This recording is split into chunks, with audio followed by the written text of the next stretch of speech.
Hey guys, what's up? I decided to do an update before I leave. So this is the last time I'm going to see my tank in person for the next 3 months. I'll be seeing it in December, maybe on the 10th, most likely. Um, but yeah, here's the tank before I leave. Wanted to just give you guys a tour around and tell you guys about a very fun story I have that this incident happened to me today morning. The day before, I was about to leave to college, and my flight's at 6 a.m. tomorrow on Saturday, and this incident happened to me the day before. I wasn't packed, I wasn't ready for this, and the tank hit me hard. So I'm gonna give you guys a tour and then go into the story, but yeah. Alright, so here we have my zoanthids. They are looking beautiful as ever. Excuse my cuckoo clock. Here is that Listeria.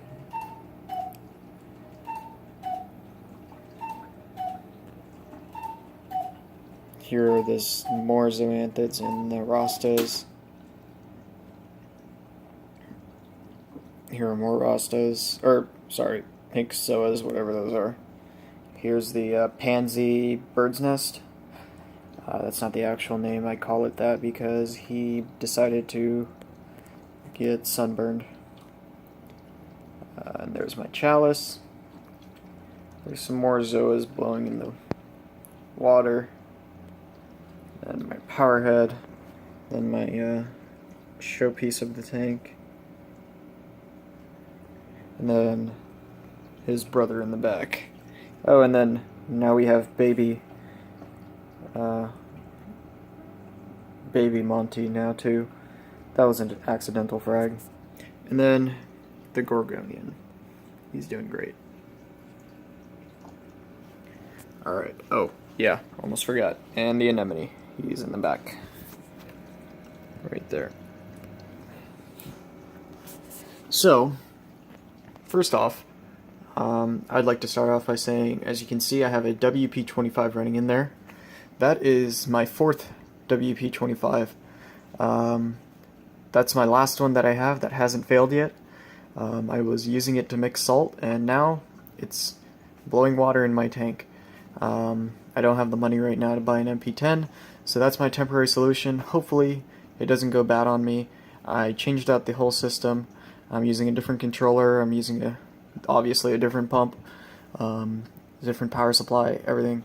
So I'm crossing my fingers that it'll at least last till December.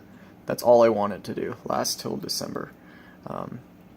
And sometime in December, I'll make the move on an MP10 and arrange the tank accordingly to fit that guy in. So yeah, that's basically an update for the pump situation. Yeah, so now for the incident that happened today. So take a seat, it's story time.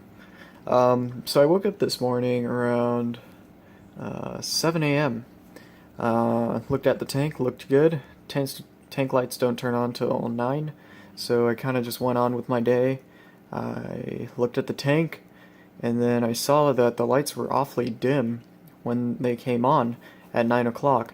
So then I kind of just went another 3 or 4 hours. I'm like, okay, maybe I haven't woke up this early before, and it hasn't got to its full brightness. But I mean, 3 hours later, 2 hours later, it was the same brightness, and I started getting worried. I'm like, what is happening?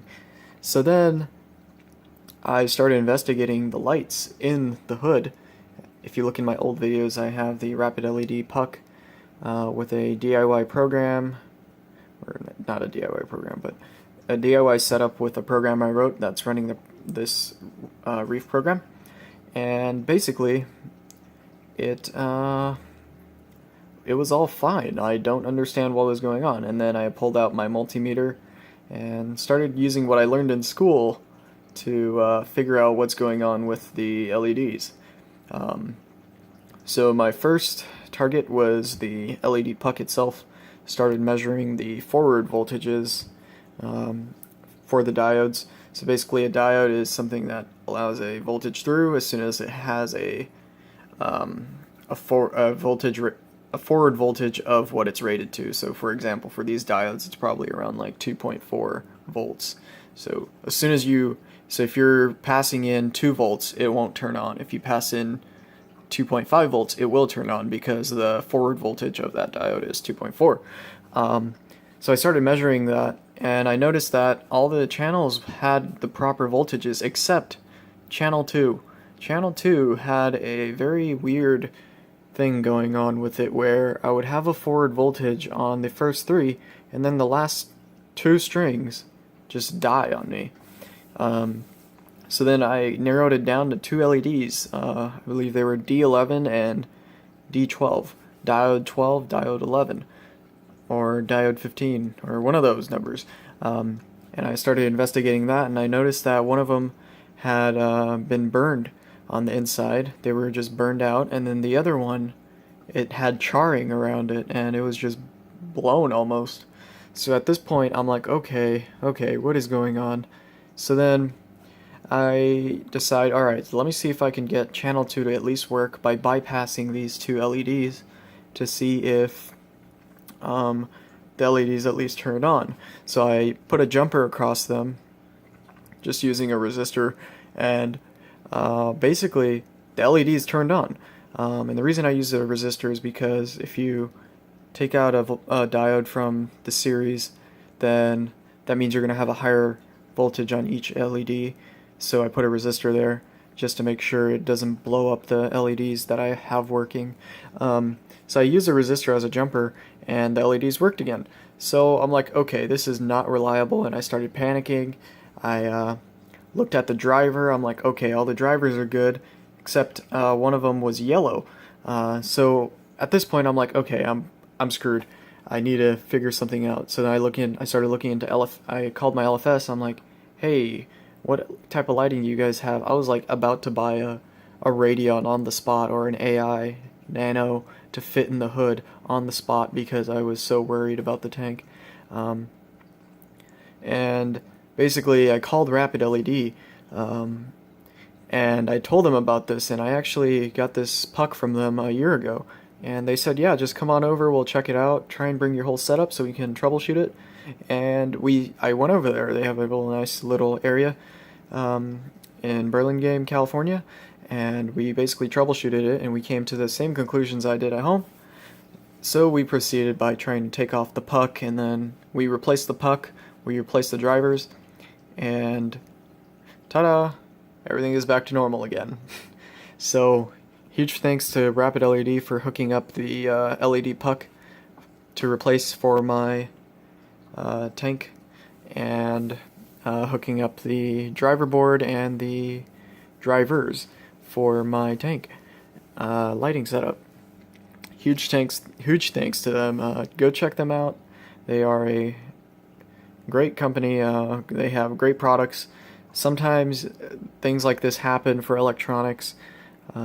Things just die for no reason, and in the case of LEDs, they are prone to this type of just random, like, just dropping out for no reason. The LEDs, it's not that they're not engineered well or anything. LEDs are passive components, meaning what you put into them is what you get out of them. So what happened was I probably had a faulty driver or something, which is actually one of the conclusions we made. We noticed that the driver for channel 2 was awfully yellow, which hinted that it was heating up. It was drawing a lot of current. So there was probably something going wrong on that driver. So it was probably faulty after a while, and it kind of just broke down. It reached its thermal breakdown point, and it fell apart and destroyed my lighting setup. So yeah, that's basically what I had to deal with all day today, which is Friday, the night before I go to the airport. So now I basically have the tank working. I was making sure my program was cycling properly. I've had the lights on since 5:15 p.m. It's currently like 10 o'clock right now. But yeah, the lights went through 3 cycles. It went from dim blues to brighter blues to this 20K you see over here. So I'm gonna call it at that and say that they are good to go. So I dodged a bullet there, and I'm really thankful that I don't have to deal with this while I'm at college and try and talk through my brother or my mom on how to fix this problem. So yeah, that's my story for you guys. Just goes to show you gotta keep an eye on your tank at all times, you know. You never know when it's gonna throw you a curveball. And I'm glad it threw it to me now than having it throw it to me a week from now or tomorrow while I'm at the airport. That would be insane and very sad. I'm still gonna call my mom, make sure everything is doing good in the tank, make sure it's cycling through, make sure the lights are turning on, they're bright, and everything is looking great. So yeah, that's it for the update. This is the last you guys are going to see the tank until December. From now till December on my channel, I will be posting electronic stuff and model airplanes and quadcopters and stuff like that. Till December, yeah, I'll just see you guys then. For the Reef, at least. This doesn't mean I'm leaving the hobby. If you guys are new to the channel, I don't think I'll ever leave the hobby. I've caught the bug pretty well, and I don't think I can let it go. So yeah, that's about it for this video. I hope you enjoyed it. I'm going to give you guys a nice tank shot before I go.